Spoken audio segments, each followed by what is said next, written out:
할렐루야. 무더위 속에서도 은혜를 사모하고 또 말씀을 사랑하는 여러분들에게 하나님의 크고 놀라운 은혜와 또 축복이 가득하시기를 바랍니다.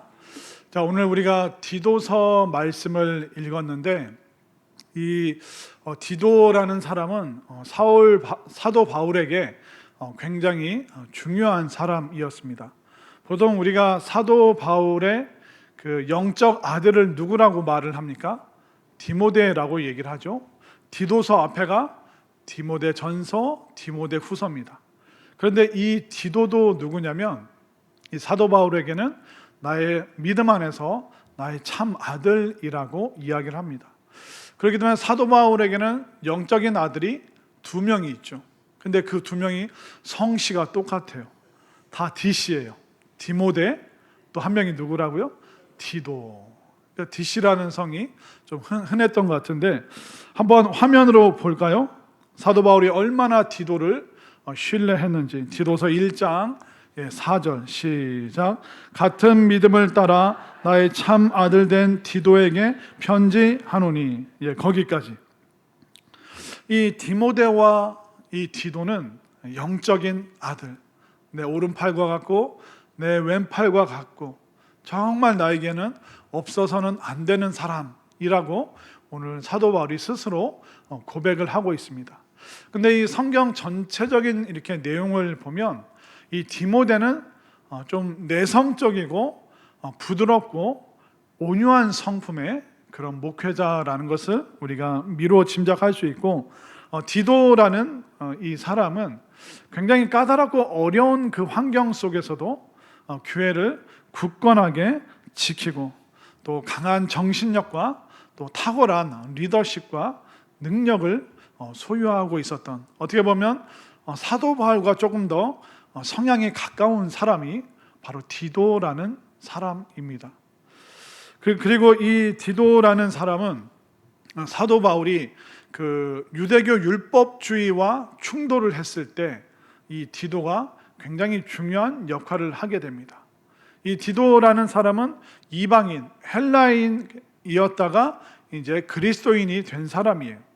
근데 이 사도 바울이 사역할 때 그 당시에 그 영지주의라는 이단도 있었지만 또 강력한 세력이 유대 율법주의자들이었습니다. 그러니까 유대 율법주의자들이 교회에 몰래 들어와서 사람들을 소그룹으로 만나면, 카페에서 만나면 예수님 믿는 것으로 구원받지 못하고 예수님 믿어야 되지만 율법도 지켜야 된다. 그래야지 구원받는다. 할례도 받아야 되고 죄 지으면 그때마다 십자가 앞에 가서 회개하는 게 아니라 구약 제사를 지내야 된다. 계속 그런 식으로 모세오경을 다시 지켜야 된다. 이게 유대 율법주의자들이 또 교회 안에서 굉장히 큰 골칫거리였습니다. 그래서 이 유대 율법주의자들이 예수님 믿어라. 그러나 믿지만 구원의 완성은 그 율법을 함께 지킬 때, 믿음과 율법이 같이 갈 때 그 사람이 구원받는다라는 얘기를 하니까 이 사도 바울이 신학적인 논쟁을 위해서 예루살렘에 가게 됩니다. 그리고 예루살렘에 갈 때 디도를 같이 데리고 갑니다. 그리고 사람들에게 증인으로 디도를 세우면서, 디도는 그리스인이다, 이방인이다. 그런데 그가 할례 받지 아니하고 오직 믿음으로 그리스도인이 되었고, 디도의 삶이 어떻게 변화되었고 또 지금은 어떤 사역을 감당하고 있는지, 그렇기 때문에 할례가 아니라 믿음으로 우리가 의로워지는 것이고 우리가 믿음으로 구원받는 것이다. 그렇게 그 신학적인 논쟁을 할 때 증인으로 이 디도라는 사람을 예루살렘으로 동행을 시켰습니다. 한번 그 내용을 한번 볼까요? 갈라디아서 2장 3절과 3절을 제가 4절을 여러분들이, 그러나 나와 함께 있는 헬라인 디도까지도 억지로 할례를 받게 하지 아니하였으니, 이는 가만히 들어온 거짓 형제들 때문이라. 그들이 가만히 들어온 것은 그리스도 예수 안에서 우리가 가진 자유를 엿보고 우리를 종으로 삼고자 함이로되. 그렇기 때문에 이 디도라는 사람은 할례가 아니라 믿음으로 구원받는 그것을 증명해 줄 수 있는 그 사람이다. 그렇게 증인으로 쓰임받은 사람이 디도였습니다. 그리고 사도 바울이 고린도 교회를 떠나고 이제 그 전도 여행을 가게 될 때 이 고린도 교회를 누구에게 목회를 부탁했냐면 디도에게 부탁을 했습니다. 그 당시 고린도 교회는 그 파벌 싸움이 있었고요. 그리고 음란의 문제가 있었고, 그리고 이단 사이비의 문제가 있었습니다.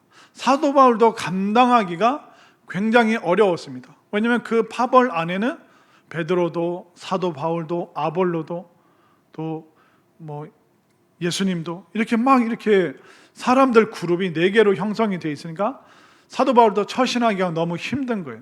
사도 바울이 자꾸 목회를 하면 나는 사도 바울파다.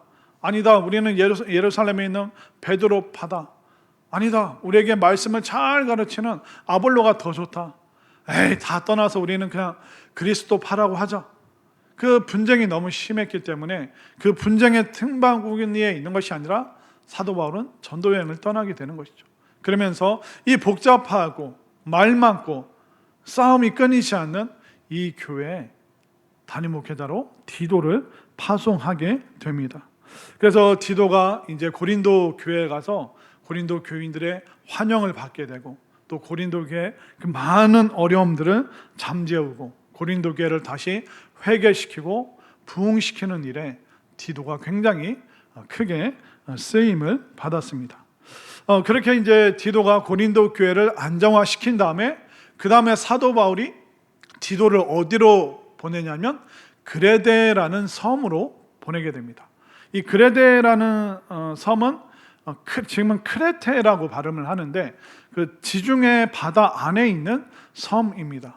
그래서 휴양지고 또 해상 무역 도시고 그 당시에 굉장히 번성한 섬이 이 크레테라는 섬이었습니다.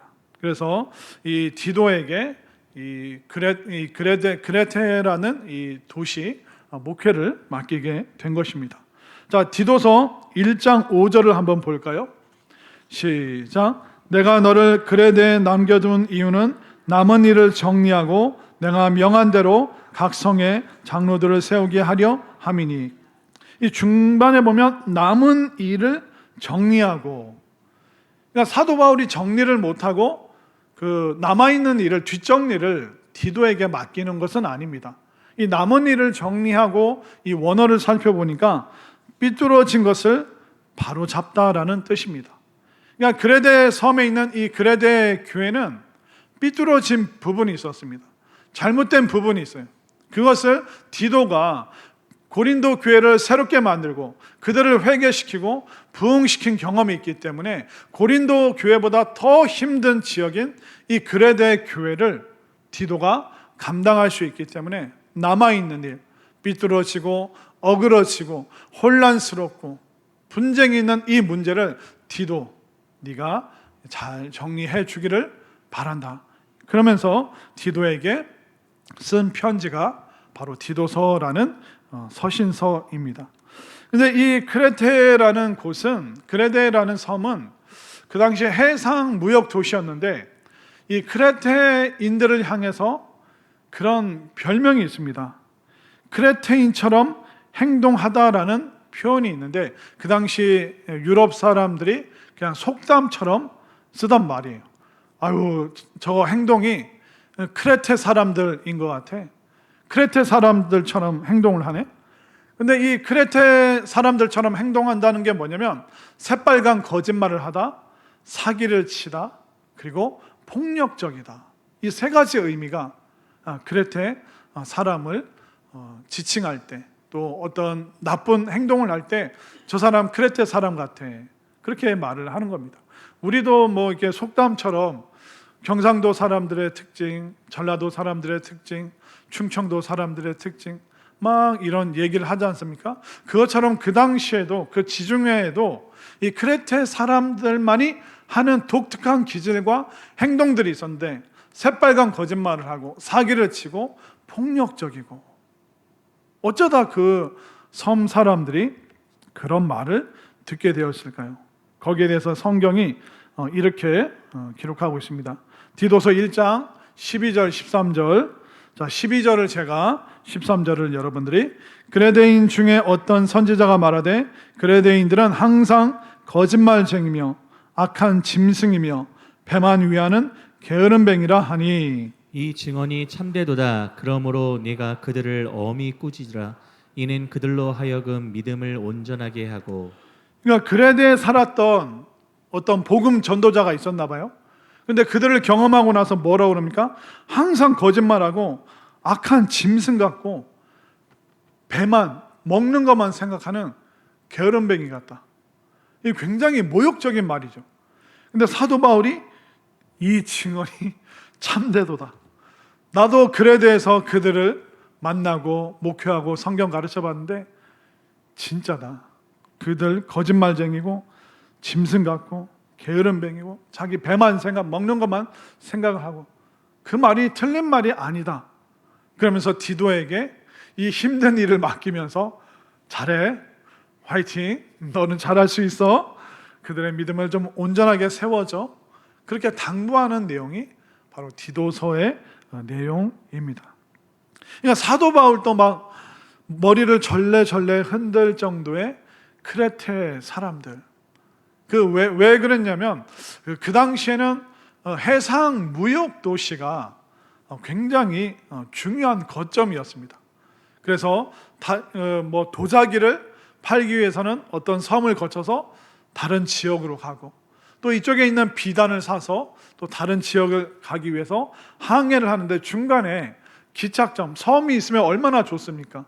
먹을 것도 다시 배에다 싣고 물도 실어 나르고 또 정박해서 안전한 곳에서 잠시 쉴 수 있고 지금 오늘날로 치면 뭐 거대한 이마트나 거대한 다이소나 그러니까 사람들이 막 분주하게 오고 가는 지역이 바로 해상 무역의 거점 도시였던 바로 섬이었습니다.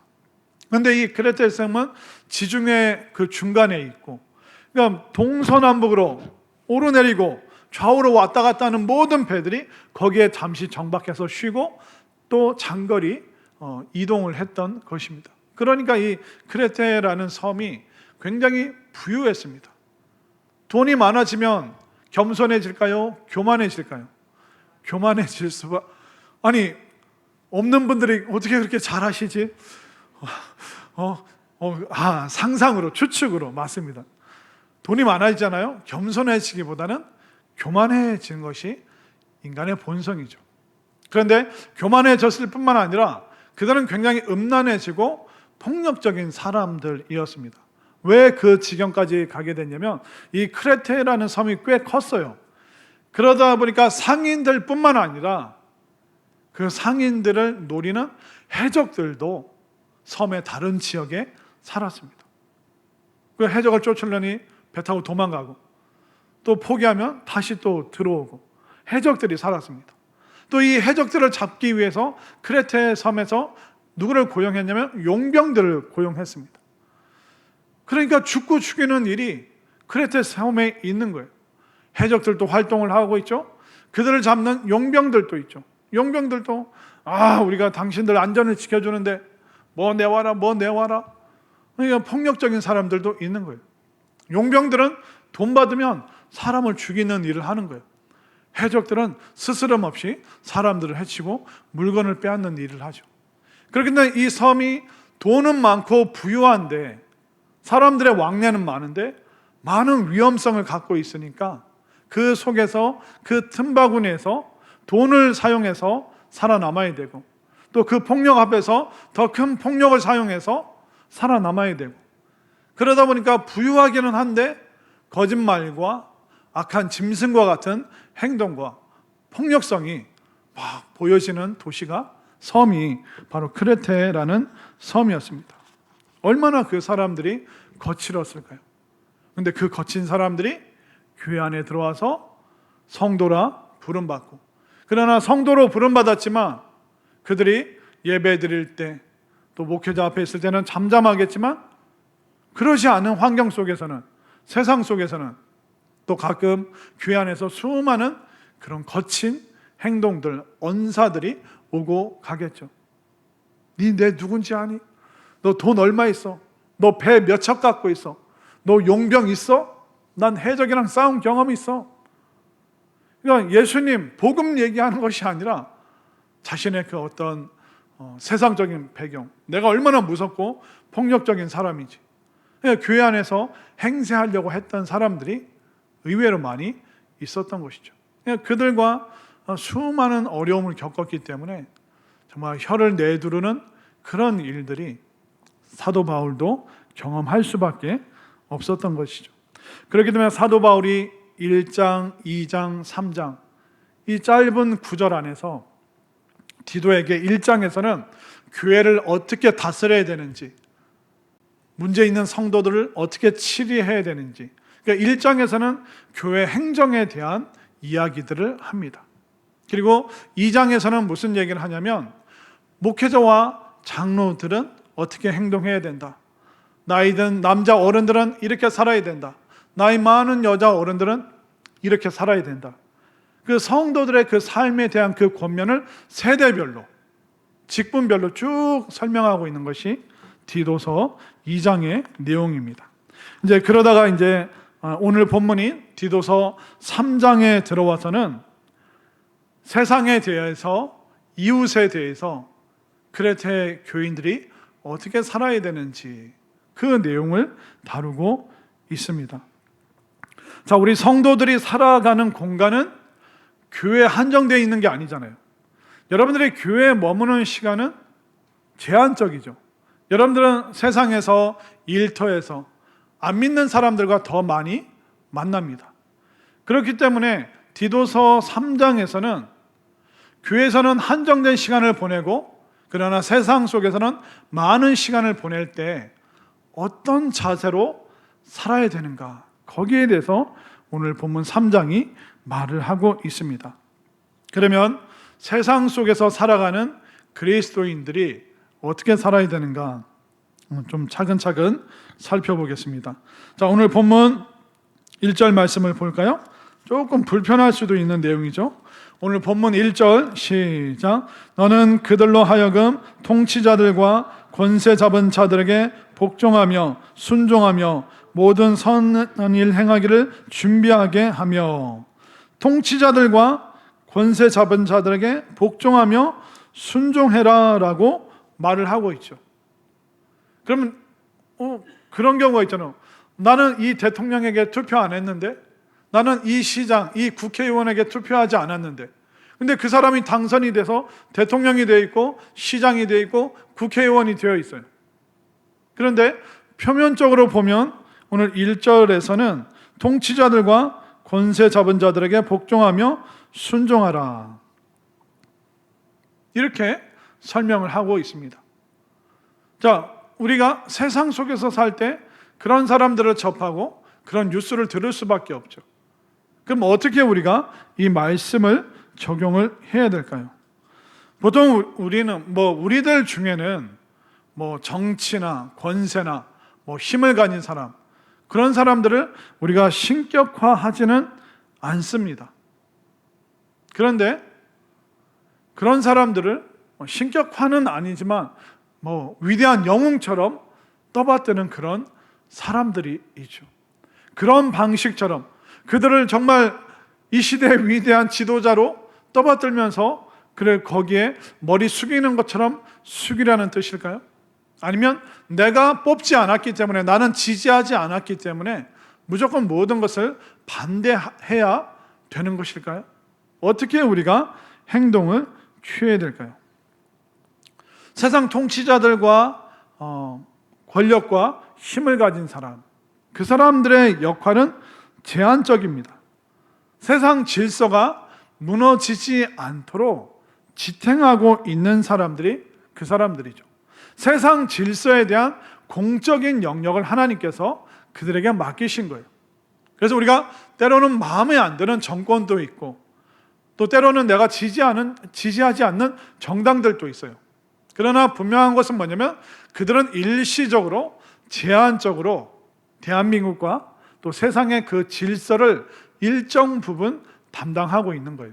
그래서 죄인들을 벌하고 잘하는 사람들에게 상을 주고, 그 어떤 사회적인 기능을 위해서 최소한의 역할을 그들이 하고 있다는 것입니다.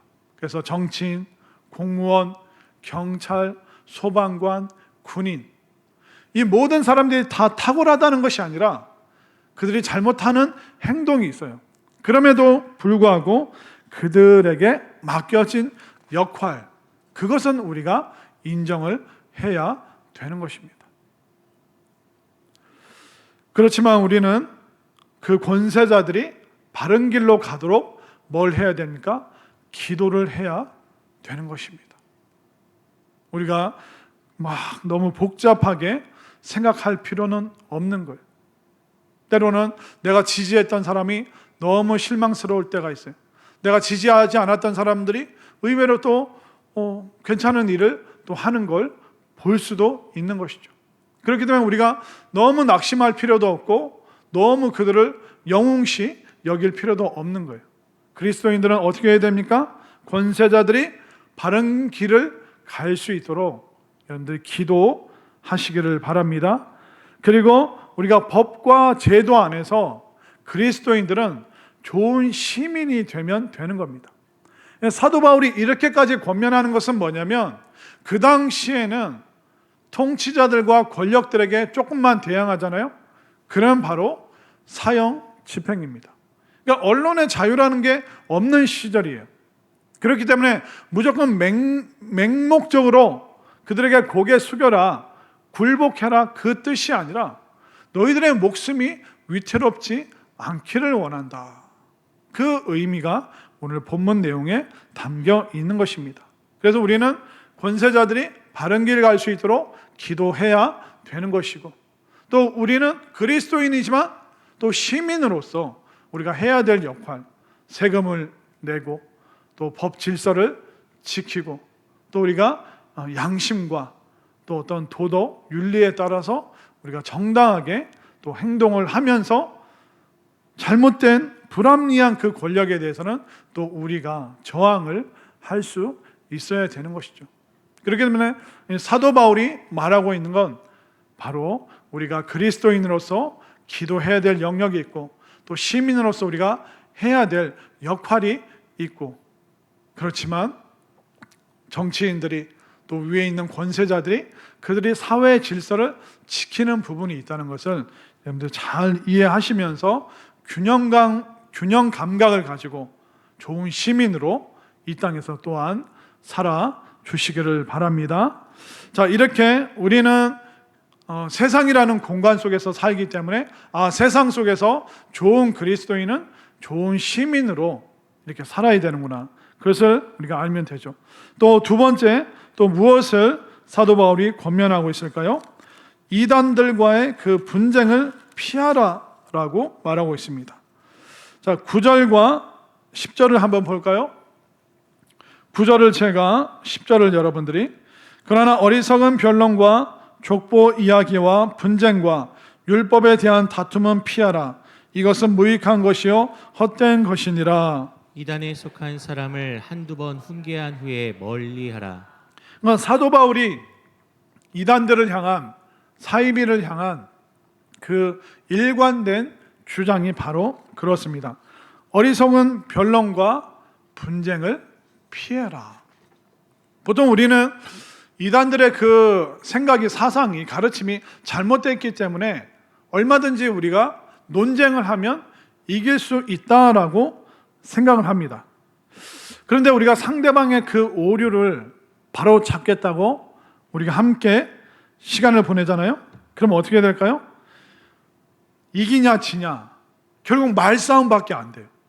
저도 여호와의 증인도 만나고 하나님의 교회, 통일교 다 만나서 신학생 때 논쟁을 해봤어요. 근데 제 결론이 뭔지 아세요? 결국 말싸움하다 끝나는 거예요. 서로 씩씩거리다가. 그 느낌이 뭐냐면 지금 짬뽕 좋아하는 사람이랑 짜장면 좋아하는 사람이 만난 거예요. 같은 중국집이잖아요. 비슷한 메뉴잖아요. 그냥 얼마든지 설명을 하면 짬뽕에서 짜장면으로 넘어와 줄 것 같아요. 그러나 짬뽕 애호가가 짬뽕을 포기하고 짜장면으로 넘어올까요? 안 넘어오는 거예요. 결국 네 알아서 해라. 결국 감정 싸움 하다가 등 돌릴 때가 굉장히 많았습니다. 서로 상대방을 이겨먹겠다라고 접근을 하기 때문에 결국 에너지만 다 쓰고 불필요한 논쟁만 하다가 결국 평행선을 달리다가 한 번도 설득되어서 이해를 받아본 적이 한 번도 없습니다. 설득 가능성이 너무나도 낮기 때문에 불필요한 일에 에너지를 쓸 필요가 없는 것이죠. 그런 사람들과 논쟁할 시간에 공동체를 위해서 성도들의 믿음을 보호하고 안전하게 지키기 위해서 복음을, 말씀을 더 가르치는 것이, 더 배우는 것이 유익하기 때문에 사도 바울은 불필요한 논쟁과 싸움과 다툼을 피해라. 사도 바울도 다 해봤을 거라고요. 그가 변증학자고 그가 탁월한 사람이고 엘리트고 지혜가 많기 때문에. 그러나 그 논쟁을 해봤지만 한 번 더 아름답게 끝난 것을 경험하지 못했기 때문에 일관되게 그들과 논쟁하지 마라, 그들을 피하라라고 말을 하고 있는 것입니다. 만약 우리가 교회에서 공개적으로 신학자와 또 저쪽 그 이단 쪽에 있는 사람 여기서 이렇게 세미나를 한다고 생각해 보세요. 그러면 믿음이 약한 사람들이 엉뚱한 호기심을 이단들에게 가질 수가 있는 거예요. 쭉 세미나 듣다가 딱 이상한 거에 꽂혀서 거기에 심취하게 되면 건강한 신앙인을 엉뚱하게 만들어 버릴 수가 있는 거예요. 그렇기 때문에 우리가 굳이 그쪽을 계속 지지하는 사람에게 우리가 논리적으로 설명해서 우리가 이겨먹을 수 있다, 우리가 설득할 수 있다, 그것은 굉장히 가능성이 희박합니다. 그렇기 때문에 우리가 논쟁의 강도를, 이단들과 논쟁의 강도를 높일 것이 아니라 어떻게 해야 될까요? 우리 복음과 믿음과 이 신앙의 강도를 더 높이는 것에 여러분들이 더 관심을 가져주시고 또 집중을 해 주시기를 바랍니다. 그리고 또 사도 바울이 무엇을 권면하고 있냐면, 정말 복음 전도자들을 위해서 너희들이 많은 것을 좀 예비하고 준비했으면 좋겠다, 이것을 권면하고 있습니다. 자, 12절, 13절, 14절을 볼까요? 자, 오늘 본문 12절부터 14절, 제가 한 절, 여러분들이 한 절.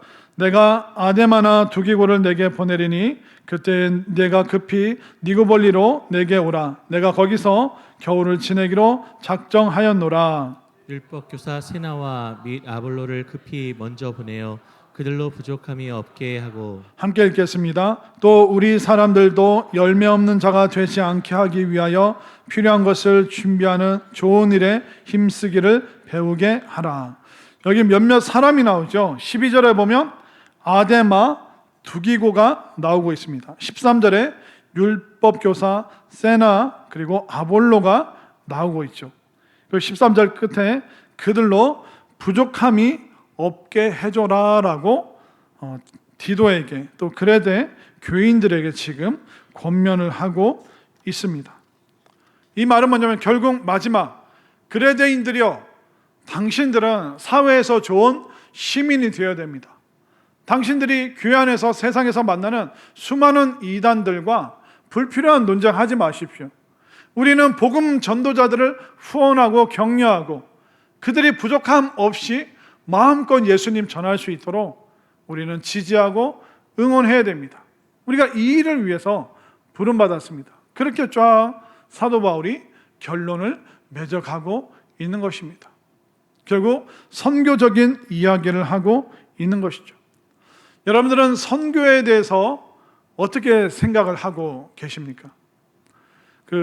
지난주에 기도원 협회에서 오셨잖아요. 그리고 이제 11시 예배 드리셨던 분들이 식당에서 식사를 하셨어요.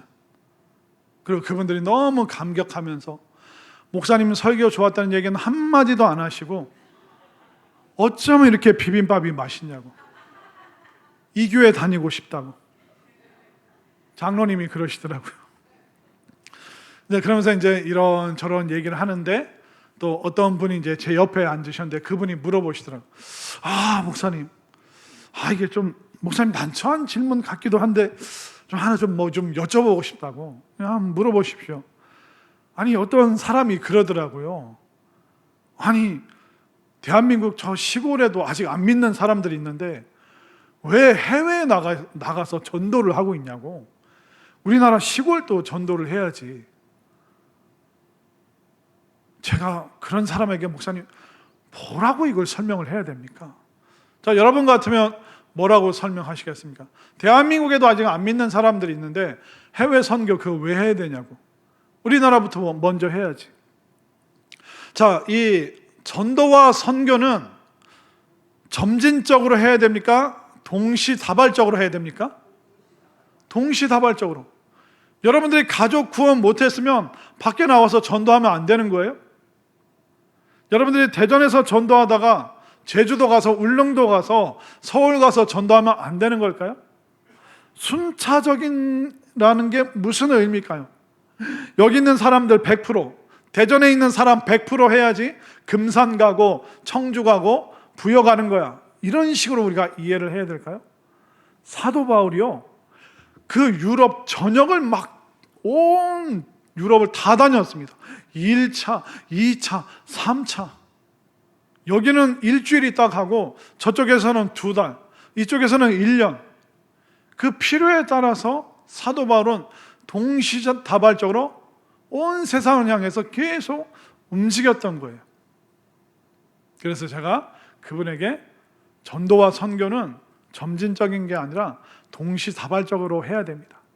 그렇게 말씀하신 분이 아마 교회 성도 같은데, 그 시골 네가 가라 라고 이야기를 하시기 바랍니다. 나는 해외 갈 테니 네가 시골 가라. 그렇게 걱정이면, 그러니까 선교하기 싫다는 것을 그렇게 고상하게 표현하는 분들이 있는 거예요.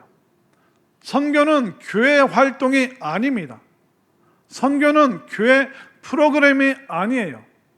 하나님은 미시오 데이, 선교하시는 하나님, 온 세상 열방을 구원하시기 위해서 동시다발적으로 움직이시는 그 하나님의 일에 우리가 동참을 하는 것입니다. 하나님께서 이스라엘 백성들만 사랑하셨을까요? 아니요.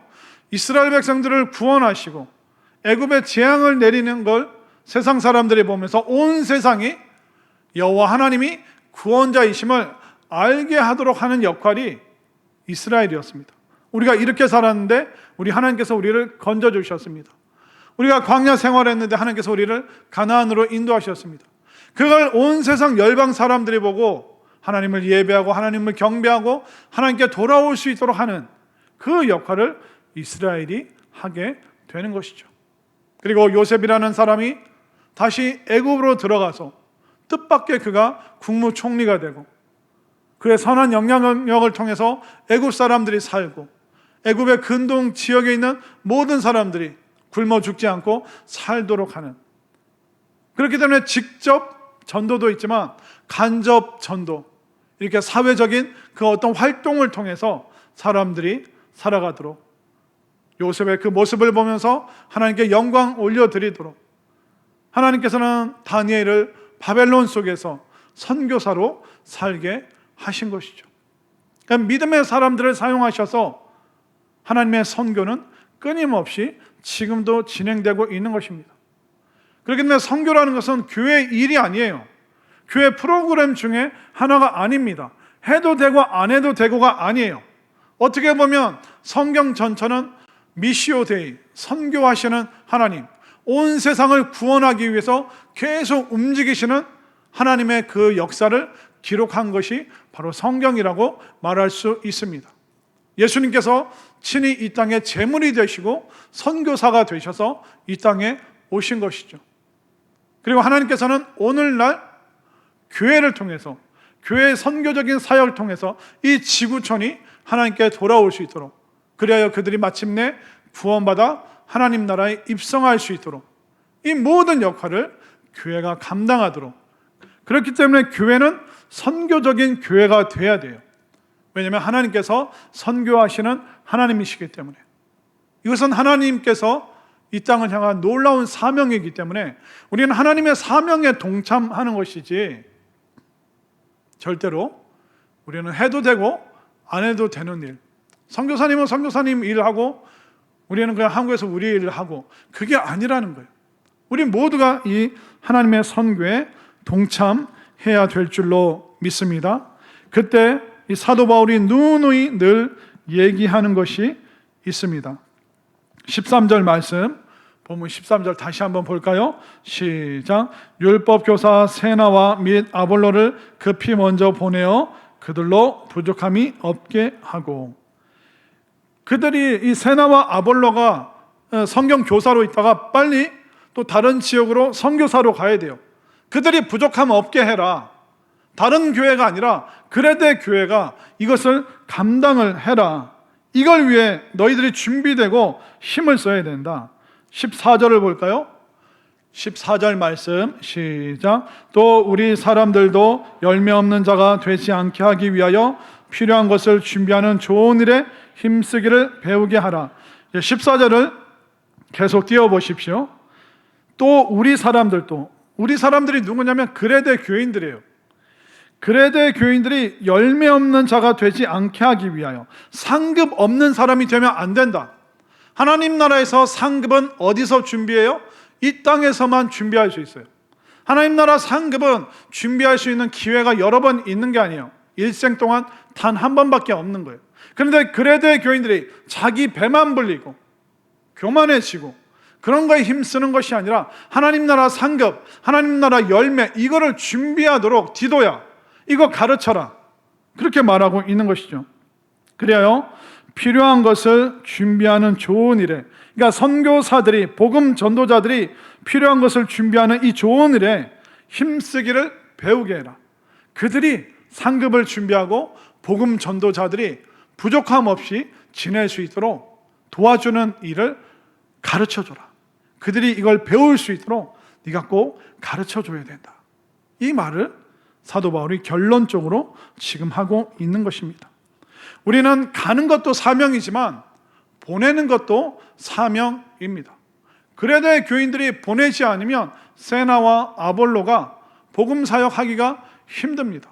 천막 만들다가 돈 벌다가 그 지역에서 시간을 다 보내야 되는 거예요. 그렇기 때문에 그들이 먹고 사는 거 걱정하지 않도록 전적으로 그레데 교회가 그 두 명, 세나와 아볼로, 그들을 후원해야 된다. 그렇게 사도 바울이 힘주어 말하고 있죠. 그렇기 때문에 보내는 사명을 감당할 것인가, 아니면 가는 사명을 감당할 것인가. 내가 가지 못한다면 보내는 일을 해야 되는 것입니다. 왜 선교사님들을 계속 지금도 보내야 될까요? 75억 지구촌 인구 중에 아직 35억이 미전도 종족입니다. 복음을 한 번도 들어보지 못한 사람들이 35만 명이에요. 하나님께 나아갈 기회조차, 그런 성경조차, 그런 이야기조차 한 번도 들어보지 못한 그 사람들이 무려 지금 우리 동시대에 35억 명이 살아가고 있습니다. 그들이 하나님께 나올 기회는 줘야 되잖아요. 성경이 전달되고 선교사가 그 오시까지 갈 수는 있게 해줘야 되고, 그들을 위해서 먹을 것을 제공하는 일을 하면서 그들의 삶을 환기시켜서 그들의 눈을 번쩍 띄어서 이런 사람들이 있구나, 이런 사람들이 왜 여기까지 왔지? 이 사람이 지금 하는 얘기가 뭐지? 하나님을 만날 수 있도록 기회를 제공하는 일에 여러분들이 꼭 쓰임 받을 수 있게 되기를 바랍니다. 제가 그 작은 교회 목사님들, 선교사님들 오시면 늘 여러분들이 너무 잘 도와주셔서, 협력해 주셔서 너무 감사해요. 그런데 그분들 도와드리는 것은 내가 좀 여유가 있으니까, 저분들 좀 불쌍해 보이니까, 그런 차원이 아닙니다.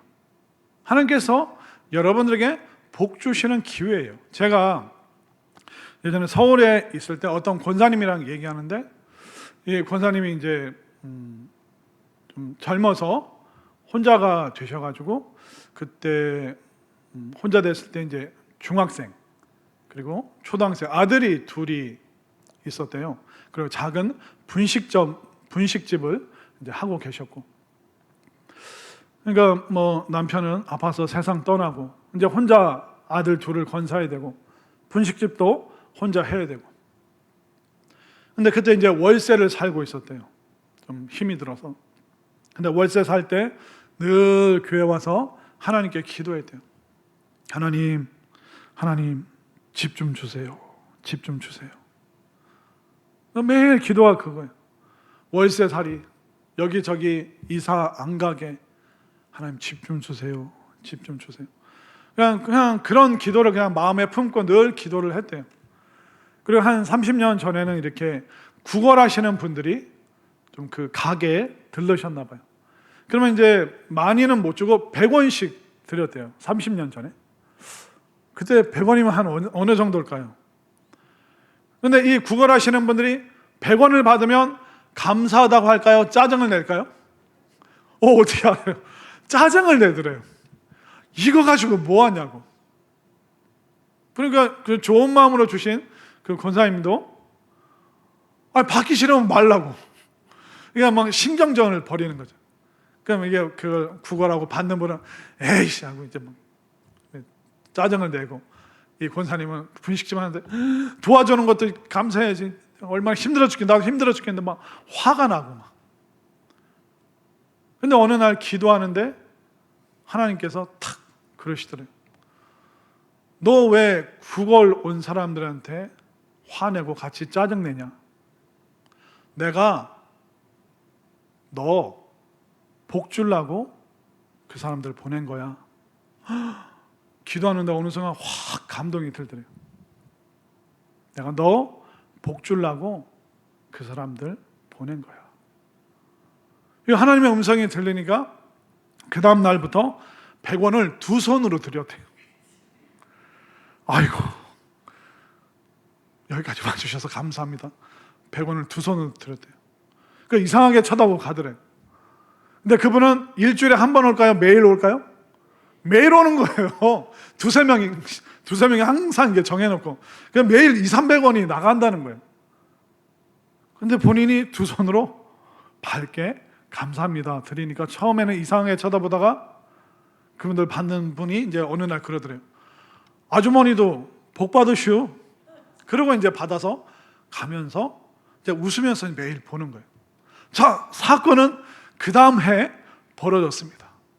그 다음에 어떤 일이 생겼냐면, 자주 왕래가 없는 친척인데 그 왕래가 없는 친척이 와서, 야, 여기 니네 가게 길 건너편에 아파트 새로 들어서는 거 알아?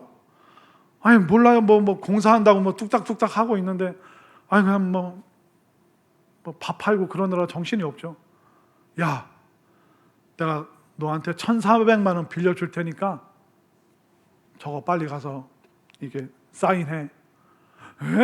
나 이거 못 갚아요. 그랬더니 괜찮아. 지금 1,400만 원 넣으면 중도금 잔금 그거 다 안 받고 너 나중에 1,400만 원은 천천히 갚어.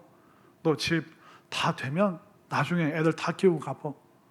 갑자기 그분이 왕래도 별로 없던 친척이 와서 30년 전에 덜컥 1,400만 원 주면서 저 아파트 빨리 가서 사인하라고.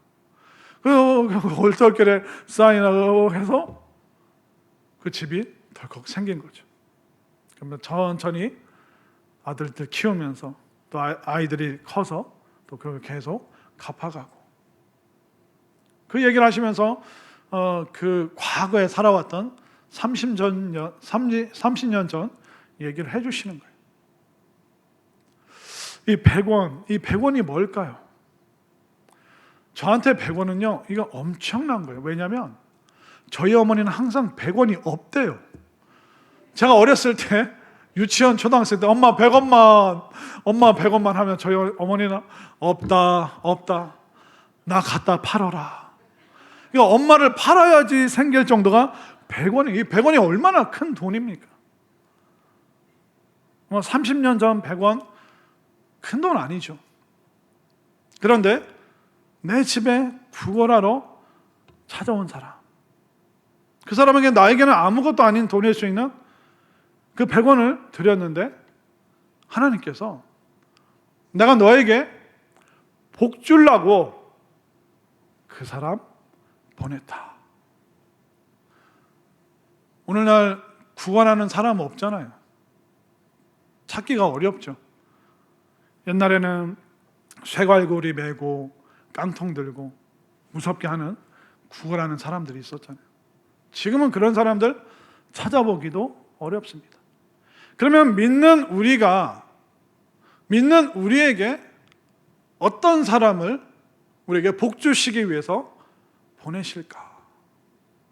바로 작은 교회 목회자들과 선교사님들을 우리에게 보내주신 줄 믿으시기를 바랍니다. 그렇기 때문에 여러분들이 마음 고쳐 먹어야 돼요. 마음을 바꿔 먹어야 돼요. 나는 도와줄 돈 없어, 힘 없어, 그러지 마시고 진짜 100원이라도 여러분들 한번 드려 보시길 바랍니다.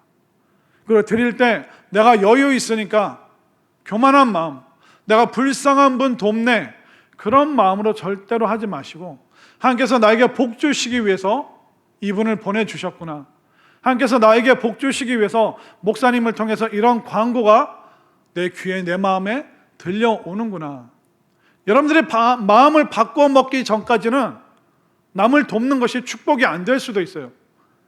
그러나 그 권사님이 하나님의 음성을 듣고 두 손으로 100원을 드리면서 삶이, 마음이 변화되기 시작했습니다. 웃으면서 아주머니도 복 받으슈. 내가 변했을 뿐만 아니라 상대방도 변하죠. 또 그들이 또 복의 통로가 되었음을 우리는 잘 알 수가 있는 것이죠. 그렇기 때문에 우리가 선교에 동참한다, 이 마음, 이것은 단순히 교회 일이 아니구나, 목사님이 광고했으니까 해야 되는 일이 아니라 하나님의 선교하시는 하나님, 온 세상을 향해서 동시다발적으로 구원의 역사가 이루어지기를 원하시는 우리 하나님께서 우리에게 수많은 지역의 목사님들, 또 수많은 나라의 선교사님들 보내주셔서 우리가 그분들을 도울 때 동시다발적으로 위대한 역사가 일어날 줄로 믿습니다. 최근에 우리 청년부에서 참 기특한 일을 했더라고요. 몇 년 전이죠? 한 3년 전인가요? 2년 전인가요? 우리 청년들이 네팔로 단기 선교를 다녀왔습니다. 네팔 이종덕 선교사님. 그리고 많은 은혜를 받고 많은 변화를 받았죠. 그러면서 이제 청년들이, 그러면 우리가 다달이 이렇게 자원을 해서, 많지는 않지만 얼마씩 모아서 우리가 못 가더라도 우리가 일정 금액이 모이면 네팔 선교사님께 보내자. 지난주에 듣기로 청년들이 얼마를 모았는지 아세요? 100만 원? 200만 원? 600만 원. 학생이에요. 직장 안 다녀요. 또 직장 다녀도 본인 써야 될 게 많죠. 그런데 한 2년 사이에 청년들이 600만 원을 모아서 교회에 네팔로 송금해 주십시오. 그렇게 헌금을 드린 거예요.